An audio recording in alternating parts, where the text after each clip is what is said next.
휴먼앤데이터의 이은영 소장, 한국인사이트 연구소의 전민기 팀장, 어서 오십시오. 네, 안녕하세요. 자, 이은영 소장 가져온 숫자는 네, 뭡니까? 저는 3% 가져왔는데요. 이게 최근 조사된 문재인 대통령 지지율의 긍정과 부정 평가의 격차입니다.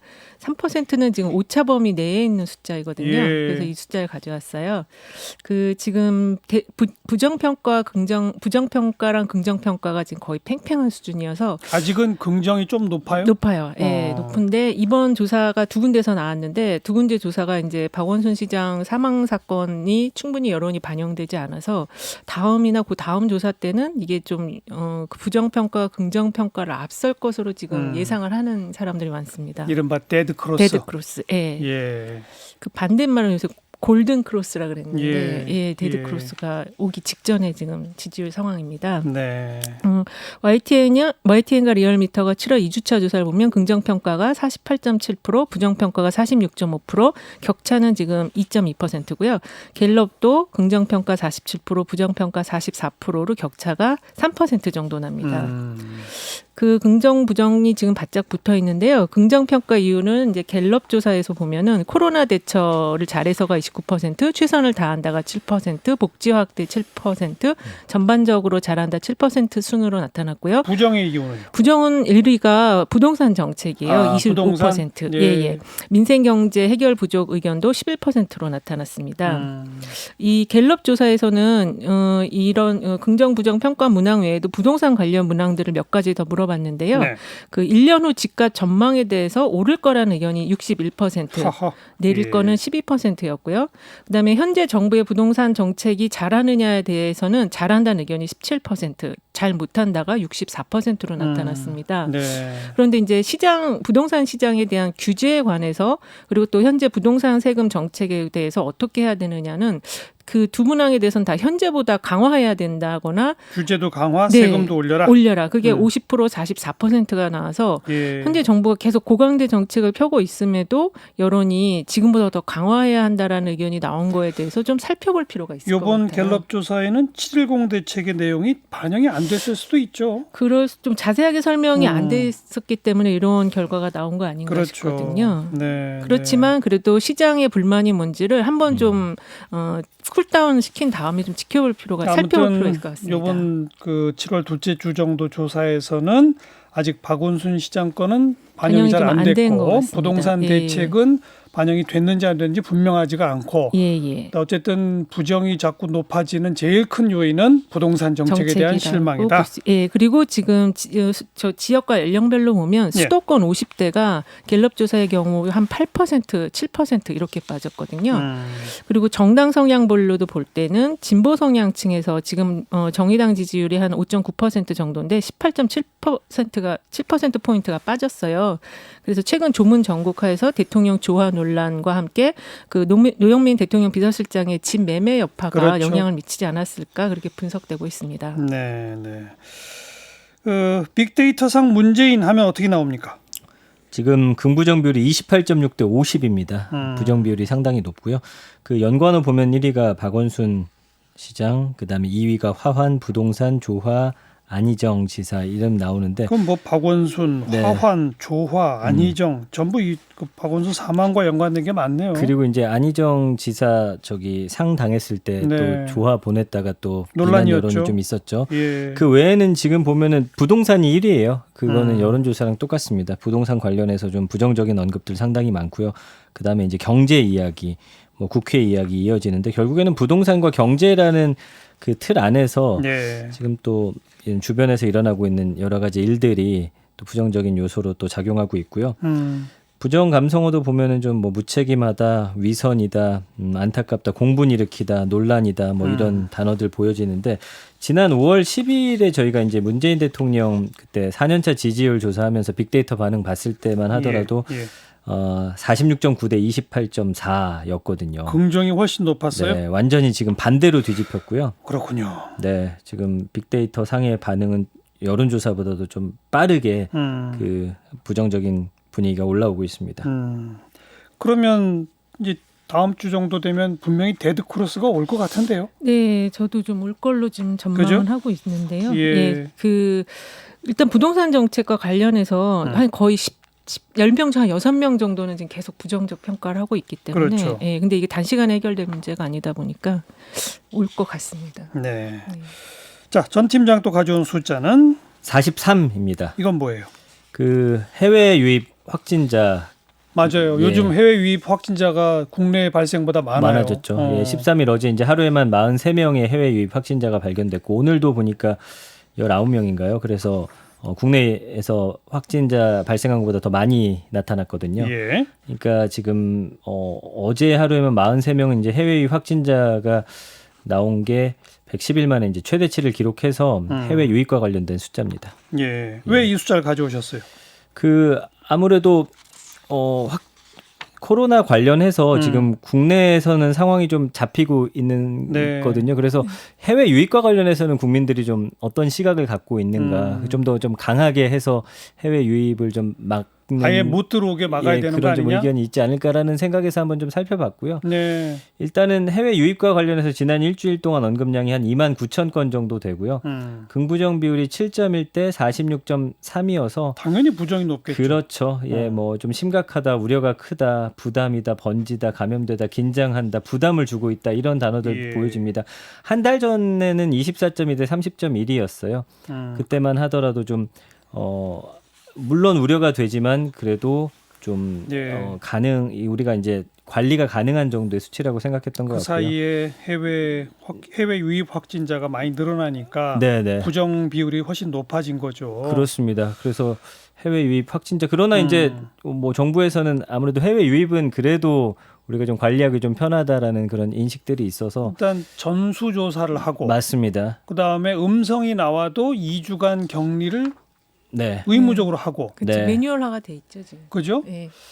그래서 뭐 그렇게까지 막 부정 감성어가 막 좀 강하게 나오진 않고 있는데 이거는 이제 해외 유입 확진자가 앞으로 추세가 어떤지 좀 지켜보면서 또 네. 확인을 해봐야 될 것 같습니다. 네. 이 미국 유학생들이 또 많이 들어올 가능성이 있어서 이게 좀 더 걱정되는 면도 있는 것 같아요. 그럼요. 지금 미국이 지금 거의 방역에 실패하고 있어서 네. 네. 네. 그나마 그 대통령 긍정 평가에서 제일 높은 게 코로나 대처 잘한다인데 맞습니다. 이것도 좀 뭐 몇백 명 단위로 터지면 네. 급전직하로 떨어지겠네요. 그래서 일단 뭐 휴가 계획들은 많이 없다고 하시는데 이제 또 7말 8초가 지난번 5월 그 당시에 이제 연휴 길었을 때처럼 또 한 맞아요, 번의 좀 맞아요. 위기로 네. 다가오지 않을까 저는 좀 그런 예상을 휴가 해봅니다. 시즌에 네. 예. 그래도 다행인 건 이제 해외 유입 확진자로 인한 국내 감염 가능성 굉장히 낮다고 하더라고요. 아직까지는 그게 이제 그렇습니다만 참 근데 이제 매우들 불안해하고 있다. 그렇습니다. 해외가 워낙 난리라 맞습니다. 그런 얘기로군요. 예. 방금 휴가 얘기했으니까 휴가 관련된 숫자를 전 팀장이 가져오셨죠? 네, 3.81입니다. 그 한국경영자총협회가 전국 5인 이상 793개 기업을 대상으로 해서 2020년 하계 휴가 실태 조사를 했는데 예. 올해 여름 휴가 일수 지난해 3.7일과 비슷하게 평균 3.8일 정도 가겠다 한 답한 분이 가장 많았고요. 네. 기업 규모별 300인 이상 기업에서는 5일 이상이라고 응답한 비율이 58%로 가장 많았고요.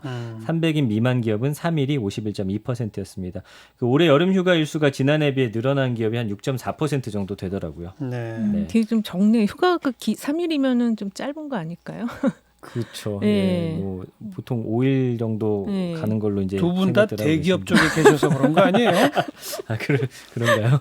네. 어쨌든 휴가비는 좀 차이가 납니다. 작년에 비해서 이제 하계 휴가 실시하는 기업의 48.4%만 휴가비를 또 지급하겠다고 응답을 했고요.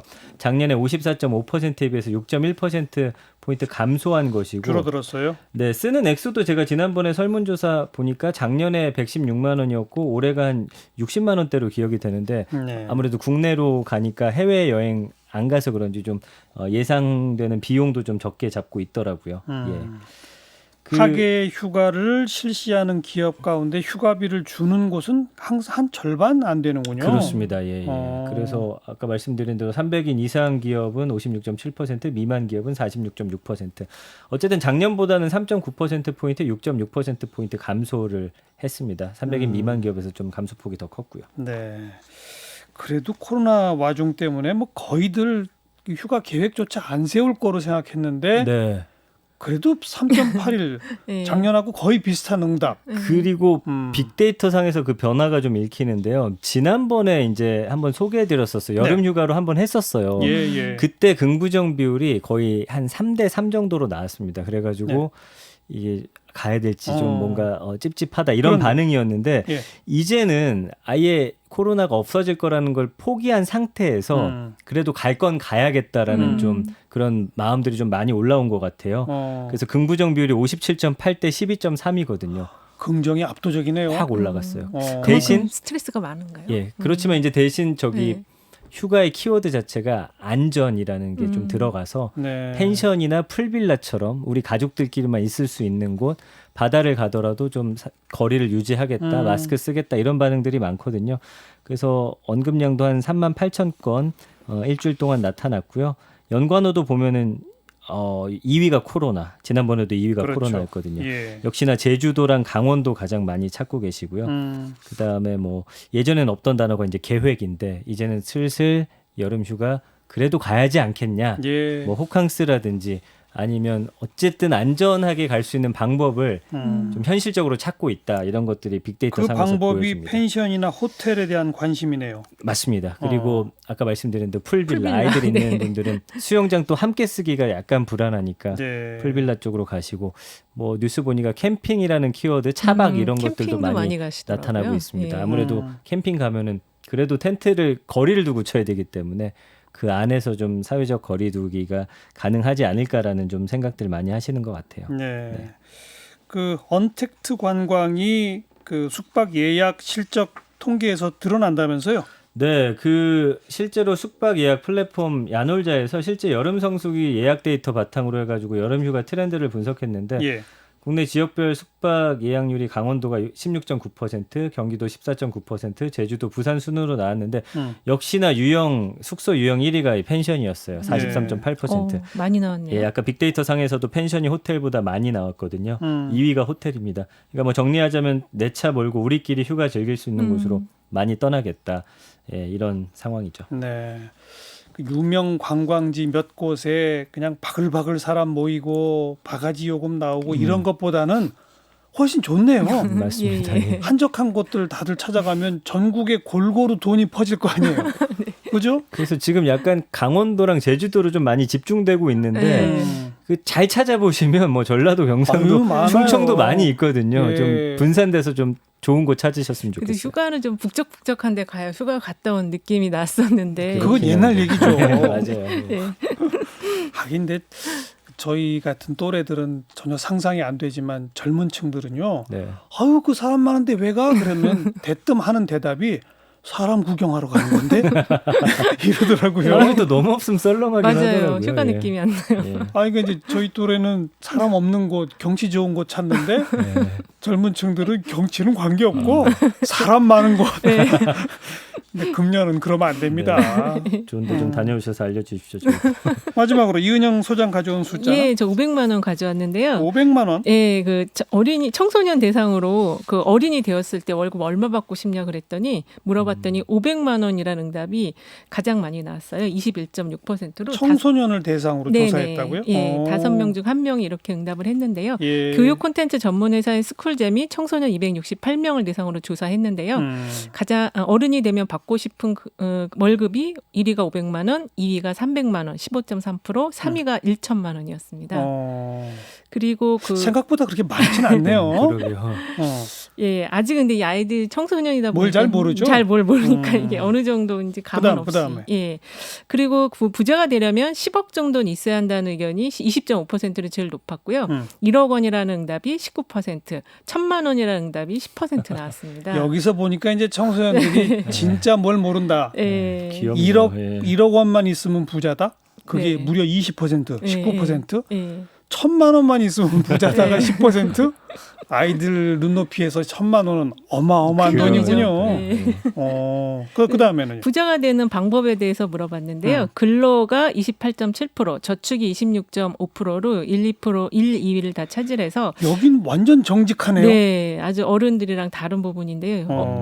청소년들은 부동산은 11.2% 나왔어요. 예. 그래서 근로 일하고 저축하면 부자 된다라는 생각을 갖고 있어서 좀 건전한 조사 결과로 나왔습니다.